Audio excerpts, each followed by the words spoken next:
Hello students, welcome to Free Online Class Assam. আজি আমি আলোচনা কৰিম তোমালোকৰ ক্লাছ 9ৰ ভূগোলৰ প্ৰথম চেপ্টাৰ ভূপৃষ্ঠৰ পৰিৱৰ্তন। এইটো চেপ্টাৰৰ সকলো প্ৰশ্ন উত্তৰবোৰ এইটো ভিডিঅ'ত আলোচনা কৰা হৈছে। প্ৰশ্ন উত্তৰকেইটা মাৰ্ক অনুযায়ী ছুটি দিয়া হৈছে যাতে তোমালোকৰ বাবে হেল্পফুল হয়। সো ভিডিঅ'টো লাষ্টলৈকে চাবা আৰু চেনেলটো সাবস্ক্ৰাইব কৰি ৰাখিবা। লগতে তোমালোকে পাৰিলে এবাৰ চেপ্টাৰটো পঢ়ি চাবা। তেনেহ'লে প্ৰশ্ন উত্তৰকেইটা অতি সহজে বুজি পাবা। সো বলা কুৱেশ্যন কেইটালৈ আগবাঢ়ো। প্ৰথমতে 1 নম্বৰ কুৱেশ্যন দিয়া আছে ভূপৃষ্ঠৰ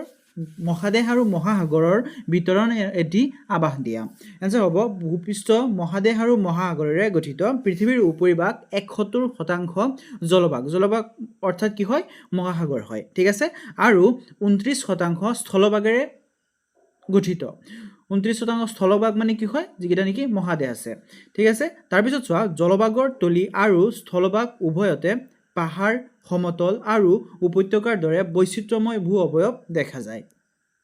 সো একেবাৰে সৰুকৈ দিয়া হৈছে প্ৰশ্নটো। তাৰপিছত চোৱা নেক্সট কুৱেশ্যন, ভূপৃষ্ঠৰ পৰিৱৰ্তন কিয় ঘটে ব্যাখ্যা কৰা। এনসাৰ হ'ব কিছুমান বাহ্যিক আৰু আভ্যন্তৰীণ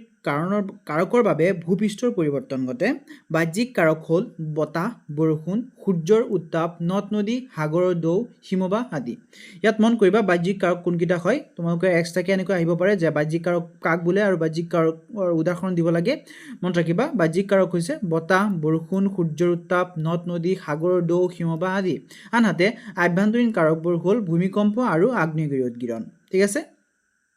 তাৰপিছত চোৱা ইয়াত চোৱা বাহ্যিক কাৰক মানে কি হয় মই অলপ আগতে আলোচনা কৰিছিলোঁ। ইয়াতে চোৱা 3 নম্বৰ কুৱেশ্যনটো একে হয়, এইটোই হয় বাহ্যিক কাৰক মানে কি। তাৰপিছত কেইটামান বাহ্যিক কাৰকৰ নাম লিখা। এনসাৰ হ'ব যিবোৰ কাৰকৰ বাবে বাহিৰৰ ফালৰ পৰা ভূপৃষ্ঠৰ পৰিৱৰ্তন সংঘটিত হয় তাকে বাহ্যিক কাৰক বোলে। সো বাহ্যিক কাৰক কাক বোলে? বাহ্যিক মানে হৈছে বাহিৰা বস্তু। সো যিকেইটা নেকি আমি বাহিৰৰ পৰা পাওঁ সেইটো হৈছে বাহ্যিক হ'ব। সো একেবাৰে ইজি এনসাৰ হয় চোৱা যিবোৰ কাৰকৰ বাবে বাহিৰৰ ফালৰ পৰা ভূপৃষ্ঠৰ পৰিৱৰ্তন সংঘটিত হয় তাকে বাহ্যিক কাৰক বোলে। কেইটামান বাহ্যিক কাৰক হ'ল ওপৰত চোৱা তোমালোকে আগৰ কুৱেশ্যনটোত পাই আহিছা বতাহ, বৰষুণ, সূৰ্যৰ উত্তাপ, নদ নদী, সাগৰৰ ঢৌ, হিমবাহ আদি, ঠিক আছে। একেবাৰে ইজি হয়, একেবাৰে সৰুকৈ লিখি দিছোঁ এনসাৰকেইটা। সো ষ্টুডেণ্টছ এইখিনিতে তোমালোকৰ ওচৰত সৰু এটা ৰিকুৱেষ্ট, যদি তোমালোকে মোক ছাপোৰ্ট কৰিব বিচাৰা তেনেহ'লে কিউআৰটো স্কেন কৰিব পাৰা। তোমালোকৰ সৰু এটা ছাপোৰ্ট মোৰ কাৰণে ডাঙৰ মটিভেশ্যন হয়। সো যদি বিচাৰা তোমালোকে ছাপোৰ্ট কৰিব পাৰা, ঠিক আছে। তাৰপিছত চোৱা নেক্সট কুৱেশ্যন, ভূমিকম্প আৰু আগ্নেয় উদগীৰণক কিয় আভ্যন্তৰীণ কাৰক বুলি কোৱা হয়। এনসাৰ হ'ব ভূমিকম্প আৰু আগ্নেয়গিৰি ভূপৃষ্ঠৰ ভিতৰ ভাগৰ পৰা সংঘটিত হয় বাবে এইবোৰক আভ্যন্তৰীণ কাৰক বুলি কোৱা হয়। তো চোৱা কি কৈছে ইয়াত, কৈছে যে ভূমিকম্প আৰু আগ্নেয়গিৰি ভূপৃষ্ঠৰ ভিতৰ ভাগৰ পৰা মানে একেবাৰে ভিতৰ ভাগৰ পৰা সংঘটিত হয়, সেইকাৰণে আভ্যন্তৰীণ কাৰক বুলি কোৱা হয়। আভ্যন্তৰীণ মানে কি হয়? আভ্যন্তৰীণ মানে হৈছে যিটো নেকি ভিতৰ ভাগৰ পৰা সৃষ্টি হয় বা ভিতৰুৱা বস্তু সেইবোৰক আভ্যন্তৰীণ বুলি কোৱা হয়। সো সেইকাৰণে কৈছে যে ভূমিকম্প আৰু আগ্নেয়গিৰি ভূপৃষ্ঠৰ ভিতৰ ভাগৰ পৰা সংঘটিত হয় বাবে এইবোৰক আভ্যন্তৰীণ কাৰক বুলি কোৱা হয়। তাৰপিছত চোৱা নেক্সট কুৱেশ্যন, নদী অৱবাহিকা বুলিলে কি বুজায়? নদী অৱবাহিকাৰ এটি চিত্ৰ আঁকা। এনসাৰ হ'ব চোৱা এখন নদীয়ে ইয়াৰ উপনদী, শাখা নদী আদিৰ যোগেদি বৰষুণৰ পানী, পৰ্বতৰ ওপৰত জমা হৈ থকা পানী, বৰফৰ পানী আদি কঢ়িয়াই নিয়ে। এইদৰে এখন নদীয়ে যি অঞ্চলৰ মাজেদি পানী কঢ়িয়াই নিয়ে সেই অঞ্চলক নদী অৱবাহিকা বোলে। সো নদী অৱবাহিকা কাক বোলে? নদী অৱবাহিকা হৈছে চোৱা নদী অৱবাহিকা হৈছে নদী আদিৰ যোগেদি বৰষুণৰ পানী, পৰ্বতৰ ওপৰত জমা হৈ থকা পানী, তাৰপিছত বৰফৰ পানী আদি কঢ়িয়াই নিয়ে, হয়নে? এনেদৰে এখন নদীয়ে যি অঞ্চলৰ মাজেদি পানী কঢ়িয়াই নিয়ে সেই অঞ্চলক নদী অৱবাহিকা বোলে। সো এইবোৰৰ পানী যিবিলাক নেকি পৰ্বতৰ পৰা ওলাই অহা পানী আছে, তাৰপিছত আকৌ বৰফ গলি পানীৰ সৃষ্টি হয় সেইবোৰ পানী আছে, আকৌ নদীৰ পানী আছে। এই পানীবোৰ যি অঞ্চলেৰে বৈ যায় সেই অঞ্চলটোকেই কি বুলি কোৱা হয়? নদী অৱবাহিকা বুলি কোৱা হয়, ঠিক আছে। তাৰমানে নদীৰ ওচৰ চুবুৰীয়া অঞ্চলবোৰক। তাৰপিছত চোৱা নেক্সট কুৱেশ্যন, তোমালোকৰ এইটো কুৱেশ্যনতে আকৌ কৈছিলে যে নদীৰ অৱবাহিকাবোৰক চিত্ৰ আঁকিব লাগে। ইয়াত চোৱা চিত্ৰটো কেনেকৈ হ'ব, চোৱা এনেকৈ তোমালোকে ইয়াৰ পৰা চিত্ৰটো আঁকি ল'বা। একেবাৰে ইজি হয়, গছৰ পাতৰ নিচিনা হয়, ইজিকৈ ইয়াৰ পৰা তোমালোকে লিখি ল'বা। তাৰপিছত চোৱা নেক্সট কুৱেশ্যন 6 নম্বৰ, উপনদী কি? ব্ৰহ্মপুত্ৰৰ দুখন প্ৰধান উপনদীৰ নাম লিখা। ইম্পৰ্টেণ্ট কুৱেশ্যন হয়, মাৰ্ক কৰি ৰাখিবা। এনসাৰ হ'ব উৎসৰ পৰা ওলাই কোনো ডাঙৰ নদীত পৰা সৰু নদীক উপনদী বোলে ব্ৰহ্মপুত্ৰৰ দুখন প্ৰধান উপনদী হ'ল মানাহ আৰু নহিৰী উদাহৰণকেইটা মনত ৰাখিবা উদাহৰণকেইটা তোমালোকৰ এক্সামত লিখিব আহে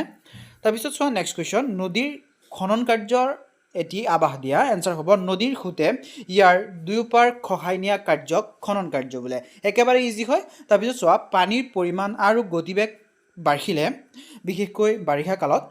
নদীয়ে তীব্ৰ বেগে খনন চলায় আৰু উচ্চ অঞ্চলৰ পৰা গেট কঢ়িয়াই আনি নিম্ন অঞ্চলত জমা কৰে সো ইয়াত চোৱা কুৱেশ্যনটো কি সুধিছিলে কুৱেশ্যনত সুধিছিলে যে নদীৰ খনন কাৰ্যৰ এটি আবাস দিয়া মানে নদী কেনেকৈ খনন কাৰ্য কৰে সেইটোৰ আবাস দিব লাগে সেইটোৰ বিষয়ে লিখিব লাগে সো নদী কেতিয়া খনন কাৰ্য কৰে যেতিয়া নেকি বাৰিষা কাল হয় বাৰিষা কালত নদীবোৰত পানীৰ সুত বহুত বৃদ্ধি পাই যায় যাৰ ফলত নদীৰ কাষত থকা মাটিবোৰ কি কৰে পানীৰ সুতে অতি তীব্ৰ বেগে কি কৰে খহাই নিয়ে সেইটো তোমালোকে ইয়াত লিখিব লাগে ঠিক আছে তাৰপিছত চোৱা নেক্সট কুৱেশ্যন 8 নম্বৰ নদীৰ পাৰ্শ্ব খনন বুলিলে কি বুজায় এনসাৰ হ'ব নদীৰ খুঁটে ইয়াৰ দুয়োপাৰ খহাই নিয়া কাৰ্যক পাৰ্শ্ব খনন বোলে বিশেষকৈ ভৈয়াম অঞ্চলত নদীৰ গভীৰতা কমিলে পানীৰ খুঁটে পাৰত হেঁচা দি এই খহনীয়াৰ সৃষ্টি কৰে ঠিক আছে তোমালোকে এইটো এনসাৰটো শুদ্ধ কৰি ল'বা ইয়াত চোৱা ৰটো ভুল আছে বাংলাৰ হৈ গৈছে হয়নে এইটো ঠিক কৰি ল'বা তাৰপিছত চোৱা নেক্সট অশ্বক্ষুৰা হ্ৰদ কি চিত্ৰৰ সহায়ত ইয়াৰ সৃষ্টি কেনেকৈ হয় বুজোৱা বহুত ইম্পৰ্টেণ্ট কুৱেশ্যন হয় মাৰ্ক কৰি ৰাখিবা এনসাৰ হ'ব নদীৰ অতিপাত ভাঁজ থকা অংশ যেতিয়া মূল খুঁটিৰ পৰা বিচ্ছিন্ন হৈ গুড়াৰ খুৰাৰ আকৃতিৰ লয় তাকেই অশ্বক্ষুৰা হ্ৰদ বোলে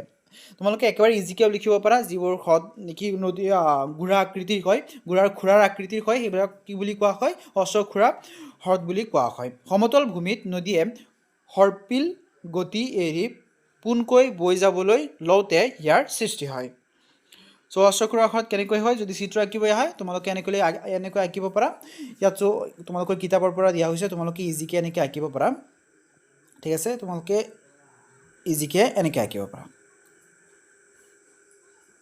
ঠিক আছে তোমালোকে ইজিকৈ এনেকৈ আঁকিব পাৰা এইটো অশ্বক্ষুৰা হ্ৰদ বুলি তোমালোকে এনেকৈ তলত লিখি দিবা তলত তোমালোকে চিত্ৰ বুলি লিখি তাৰপিছত এইটোৰ চিত্ৰটোৰ নাম লিখি দিবা বহুত ইম্পৰ্টেণ্ট হয় তোমালোকে যদি চিত্ৰৰ নাম নিলিখা তেনেহ'লে তোমালোকৰ এক্সামিনাৰে মাৰ্ক কাটিব পাৰে তাৰপিছত চোৱা নেক্সট 10 নম্বৰ প্লাৱন ভূমি কি আৰু ইয়াৰ সৃষ্টি কেনেকৈ হয় লিখা এনসাৰ হ'ব বানপানীৰ সময়ত পানীৰ খুঁটে কঢ়িয়াই অনা বোকা পলহ আৰু নদীৰ দুয়োপাৰে বিয়পি পৰি প্লাৱন ভূমিৰ সৃষ্টি কৰে প্লাৱন ভূমি সাৰুৱা হয় বাবে এনে ভূমি খেতি বাতিৰ বাবে অতি উপযোগী সো প্লাৱন ভূমি কোনবোৰ হয় প্লাৱন ভূমি সেইবোৰ হৈছে যেতিয়া নেকি বানপানী হয় তেতিয়া বানপানীৰ সময়ত নদীয়ে বহুত বস্তু বোকা পলহ আদি কঢ়িয়াই আনে এইবোৰ কি হয় নদীৰ কাষতে জমা হৈ পৰে সো সেইটো জেগাত কি হয় সেইটো জেগাই প্লাৱন ভূমি বুলি কোৱা হয় আৰু তাত উদ্ভিদ আৰু বিভিন্ন ধৰণৰ খেতি খুব ভালদৰে হয় তাৰপিছত চোৱা নেক্সট কুৱেশ্যন 11 নম্বৰ নদীৰ গতিপথৰ ক'ত কেনেকৈ বালিচৰৰ সৃষ্টি হয় লিখা এনসাৰ হ'ব নদীৰ বুকুত বালি বোকা আদি কেতিয়াবা নদীৰ দাঁতিত আৰু কেতিয়াবা নদীৰ মাজভাগত জমা হৈ বালিচৰৰ সৃষ্টি কৰে বালিচৰবোৰ অস্থায়ী আৰু বিভিন্ন আকৃতিৰ হয় তাৰপিছত চোৱা নেক্সট 12 নম্বৰ বদ্বীপৰ সৃষ্টি কেনেকৈ হয় লিখা এইটো ইম্পৰ্টেণ্ট কুৱেশ্যন হয় এনসাৰ হ'ব নদীয়ে কঢ়িয়াই অনা গেটসমূহ সাগৰৰ মোহনাত জমা হৈ সৃষ্টি হোৱা আকৃতিৰ ভূখণ্ডক বদ্বীপ বোলে নদীৰ গতিবেগ কমি যোৱাৰ ফলত মোহনাত এই গেটসমূহ তৰপে জমা হৈ ইয়াৰ সৃষ্টি কৰে তাৰপিছত চোৱা নেক্সট কুৱেশ্যন 13 নম্বৰ মৰুভূমিত বতাহৰ ক্ৰিয়া কিয় প্ৰবল লিখা এনসাৰ হ'ব মৰুভূমিত গছ গছনি নথকা বাবে বতাহে এনে অঞ্চলত অধিক ক্ৰিয়া কৰিব পাৰে সেয়েহে মৰুভূমিত বতাহৰ ক্ৰিয়া প্ৰবল হয় তাৰপিছত চোৱা নেক্সট কুৱেশ্যন 14 নম্বৰ অৱনমন বুলিলে কি বুজায় এনসাৰ হ'ব মৰুভূমিত প্ৰবল বতাহে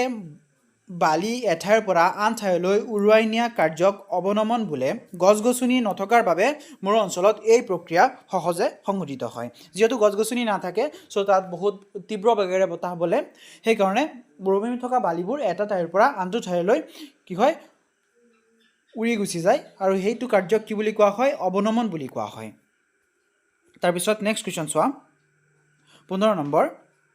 বালিয়াৰীৰ সৃষ্টি কেনেকৈ হয় আনসাৰ হ'ব বতাহে উৰুৱাই নিয়া বালি এঠাইত জমা হৈ সৃষ্টি হোৱা বালিৰ পাহাৰক বালিয়াৰী বোলে অৱনমন প্ৰক্ৰিয়াৰ দ্বাৰা মৰুভূমিৰ বালিৰ স্তূপবোৰ ক্ৰমে ওখ হৈ ইয়াৰ সৃষ্টি হয় সো প্ৰথমতে সুধিছিলে তোমালোকৰ প্ৰথম কোৱেশ্চন আছে যে অৱনমন কাক বোলে অৱনমন হৈছে যেতিয়া নেকি বতাহে বালিবোৰ এঠাইৰ পৰা আন ঠাইলৈ উৰুৱাই নিয়ে ইয়াক হৈছে অৱনমন আৰু অৱনমনৰ ফলত যিকিটা বালি এটা নিৰ্দিষ্ট ঠাইত জমা হৈ পাহাৰৰ নিচিনা সৃষ্টি হয় তাক কি বুলি কোৱা হয় বালিয়াৰী ঠিক আছে তাৰপিছত চোৱা নেক্সট ইনচেলবাৰ্গ কি এনসাৰ হ'ব মৰুভূমিত বায়ুৰ গৰ্ষণৰ ফলত ক্ষয় নোহোৱাকৈ ৰৈ যোৱা কঠিন শিলাৰ অকলশৰীয়া পাহাৰক ইনচেলবাৰ্গ বোলে ইয়াৰ অৰ্থ হ'ল দ্বীপৰ দৰে পাহাৰ তাৰপিছত নেক্সট কুৱেশ্যন চোৱা 17 নম্বৰ হিমবাহৰ সংজ্ঞা দিয়া আৰু নদীৰ লগত ইয়াৰ পাৰ্থক্য কি লিখা এইটো ইম্পৰ্টেণ্ট কুৱেশ্যন হয় মাৰ্ক কৰি ৰাখিবা এনসাৰ হ'ব অতি শীতল অঞ্চলত জমা হৈ থকা বৰফৰ স্তূপ যেতিয়া ভূপৃষ্ঠৰ ঢাল অনুসৰি অতি লেহেম গতিৰে নামি আহে তাক হিমবাহ বোলে তাৰপিছত চোৱা নদী আৰু হিমবাহৰ মাজত থকা পাৰ্থক্য ঠিক আছে প্ৰথম পাৰ্থক্যটো কি হ'ব চোৱা নদীৰ সোঁতত গতি প্ৰবল হয় কিন্তু হিমবাহৰ গতি লেহেম হয় তাৰপিছত নেক্সট হ'ব নদী হ'ল বৈ থকা পানী কিন্তু হিমবাহ হ'ল গতিশীল বৰফৰ স্তূপ প্ৰথম পাৰ্থক্যটো কি হয় প্ৰথম পাৰ্থক্য হৈছে নদীৰ যেটো নেকি গতি খুদ থাকে এটো বহুত প্ৰবল হয় কিন্তু হিমবাহৰ গতি বহুত লেহেম হয় মানে বহুত লাহে লাহে হয় তাৰপিছত নেক্সট কৈছে যে নদী হ'ল বৈ থকা পানী কিন্তু হিমবাহ হ'ল গতিশীল বৰফৰ স্তূপ সো নদী কি হয় নদীত থাকে বিশেষকৈ পানী এঠাইৰ পৰা আন ঠাইলৈ বৈ থাকে কিন্তু হিমবাহত বিশেষকৈ বৰফ লাহে লাহে এঠাইৰ পৰা আন ঠাইলৈ কি হয় বৈ থাকে তাৰপিছত চোৱা নেক্সট ডিফাৰেন্স হ'ব সাধাৰণতে নদী গ্ৰীষ্ম প্ৰধান অঞ্চলত সৃষ্টি হয় কিন্তু হিমবাহ শীতল প্ৰধান অঞ্চলত সৃষ্টি হয় ঠিক আছে এটো তোমালোকে অতি ইজিলি মনত ৰাখিব পাৰা কিয়নো হিমবাহত কি হয় এটো বিশেষকৈ বৰফ থাকে সো এটো শীতল প্ৰধান অঞ্চলত হ'ব আৰু যেহেতু নদীত পানী থাকে তাতো বৰফ নহয় সেই কাৰণে হেতু হ'ব গ্ৰীষ্ম প্ৰধান অঞ্চলত ঠিক আছে তাৰপিছত চোৱা নেক্সট কুৱেশ্যন গ্ৰাফ কি চিত্ৰ আঁকি বিভিন্ন শ্ৰেণীৰ গ্ৰাফবোৰ দেখুওৱা এনসাৰ হ'ব হিমবাহে কঢ়িয়াই অনা শিল বালি কাদা আদি অৱক্ষেপবোৰক সামগ্ৰিকভাৱে গ্ৰাফ বোলে গ্ৰাফ চাৰি প্ৰকাৰৰ প্ৰথমটো হৈছে পাৰ্শ্ব গ্ৰাফ তাৰপিছত হৈছে ভূমি গ্ৰাফ তাৰপিছৰটো হৈছে মধ্য গ্ৰাফ তাৰপিছৰটো হৈছে প্ৰান্ত গ্ৰাফ ঠিক আছে তাৰপিছত পিকচাৰটো তোমালোকে ইয়াৰ পৰা আঁকিব পাৰা একেবাৰে ইজি পিকচাৰ হয় হয়নে এনেকৈ তোমালোকে আঁকি ল'বা ঠিক আছে ইয়াৰ পৰা তোমালোকে ভালকৈ আঁকি ল'বা তাৰপিছত চোৱা নেক্সট হিমবাহৰ ক্ৰিয়াৰ ফলত জোঙা শৃংগৰ সৃষ্টি কেনেকৈ হয় লিখা এনসাৰ হ'ব হিমবাহৰ গৰ্ষণ আৰু খনন কাৰ্যৰ ফলত পৰ্বতৰ শীৰ্ষাংশ সকলো ফালৰ পৰা ক্ষয় হৈ থিয় আৰু জোঙা ৰূপ লয় এনেদৰে জোঙা শৃংগৰ সৃষ্টি হয় তাৰপিছত নেক্সট চোৱা 20 নম্বৰ উপকূল কাক বোলে এনসাৰ হ'ব সাগৰ মহাসাগৰৰ তীৰ বা পাহাৰক উপকূল বোলে একেবাৰে ইজি হয় তোমালোকে চাই গুটেকিটা কোৱেশ্চন যিকিটা দিছো একিটা অতি ইজিকে অতি সৰুকৈ দিয়া হৈছে যাতে তোমালোকৰ বাবে ইজি হয় তোমালোকৰ বাবে সহজে বুজিব পৰা হয় আৰু মাৰ্ক অনুযায়ী দিয়া হৈছে সো তোমালোকে ইয়াৰ পৰা ভালকৈ কোৱেশ্চন কিটা লিখি ল'বা ঠিক আছে তাৰপিছত চোৱা নেক্সট কোৱেশ্চন 21 নম্বৰ বালিয়াতত কি ইয়াৰ গুৰুত্ব সম্বন্ধে লিখা এনসাৰ হ'ব সাগৰৰ ঢৌৱে কঢ়িয়াই অনা বালি আৰু গেট উপকূলত জমা হৈ সৃষ্টি কৰা বালিয়াতত পৰ্যটনৰ প্ৰধান আকৰ্ষণ এটা হাৰিয়াৰ পৰা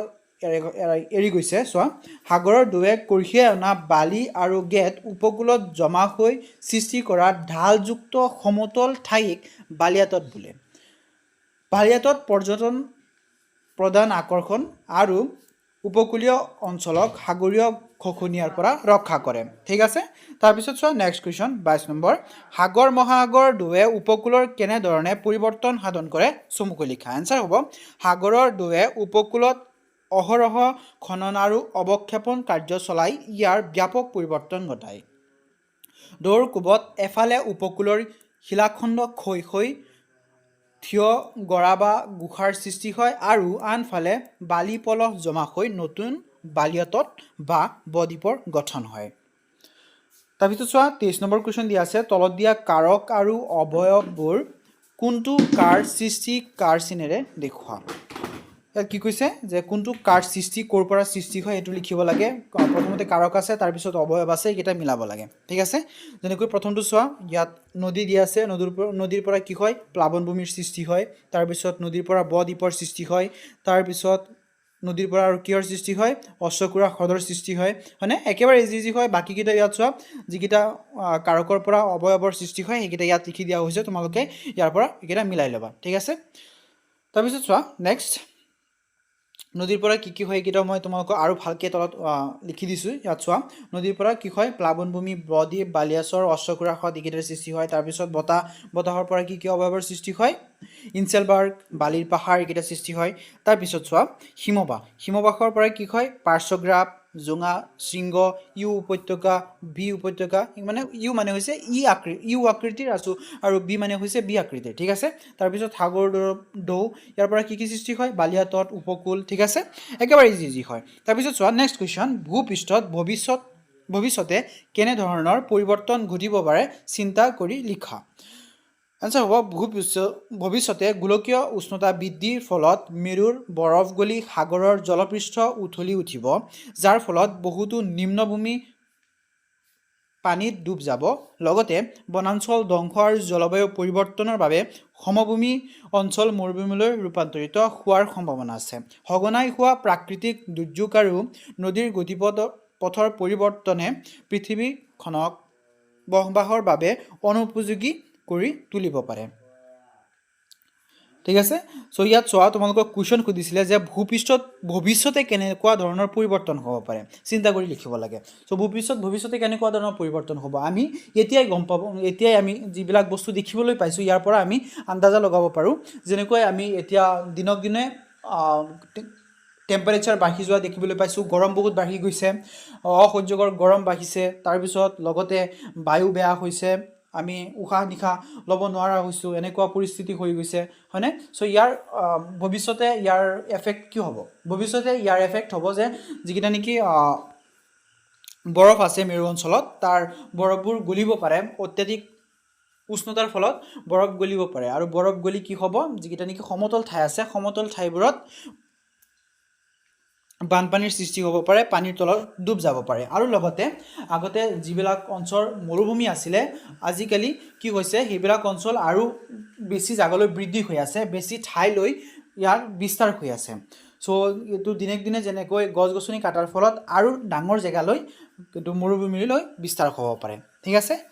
তাৰপিছত চোৱা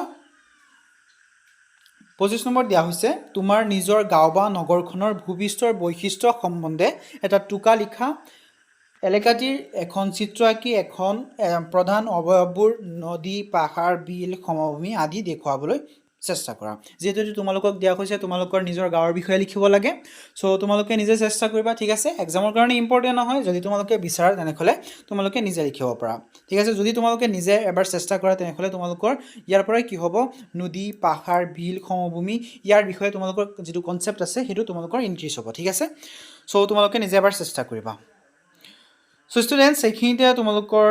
এইটো চেপ্টাৰৰ সকলো প্ৰশ্নোত্তৰবোৰ শেষ হৈছে যদি ভিডিঅ'টো ভাল লাগিছে তেনেহ'লে লাইক কমেণ্ট শ্বেয়াৰ এটা কৰিবা আৰু চেনেলটো ছাবস্ক্ৰাইব কৰি ৰাখিবা আৰু লগতে মই তোমালোকক সাজেষ্ট কৰিম যে এইটো চেনেলৰ প্লেলিষ্টটো ভিজিট কৰিবা তাত সকলো চেপ্টাৰৰ ভিডিঅ'বোৰ চিৰিয়েল কৰি দিয়া আছে তাৰ পৰা চাব পাৰিবা ভিডিঅ'টো লাষ্টলৈকে দেখা হবে ধন্যবাদ